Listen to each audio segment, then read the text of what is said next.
Humupa na ang baha sa iba pang probinsyang sinalanta ng bagyong Labuyo, pero nag-iwan din ito ng pinsala. Sa Bulacan, apektado ang trapiko sa mga binahang kalsada. 3 naman ang namatay sa pagbaha sa Nueva Vizcaya. Makibalita tayo kay CJ Turida. Nakita ng mga residente ang bangkay ng isang lalaki sa kasagsagan ng pagbaha kahapon sa Dupax del Sur, Nueva Vizcaya. Nakilala na ang biktima at ayon sa kanyang mga kaanak, nagpaalam daw itong pupunta sa bukid. Posible raw na nalunod ang lalaki sa baha. Namatay din ang 2 lalaking magkapatid sa bayan ng Solano matapos makuryente habang nanghuhuli ng isda sa Binang Palayan. Trapiko naman ang problema sa MacArthur Highway sa May Kawayan, Bulacan kahit humupa na ang baha. Mabagal ang usad ng sasakyan dahil may mga batong naanod sa ilang daanan. Dagdag sa problema ang truck na tumirik sa gitna ng kalsada. Naging one-way tuloy ang daanan.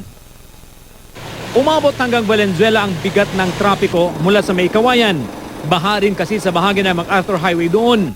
Binahari ng ilang kalye sa Malabon City kahit hindi kalakasan ang naranasang pag-ulan. Nakaranas din na masamang panahon ang ilang lugar sa Visayas at Mindanao kahit hindi direktang naapektuhan ng bagyo.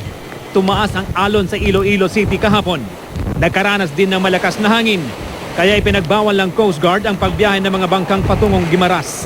Pumaliwalas na ang panahon sa lungsod ngayong araw at pinayagan ng bumiyahe ang maliliit na sasakyang pandagat.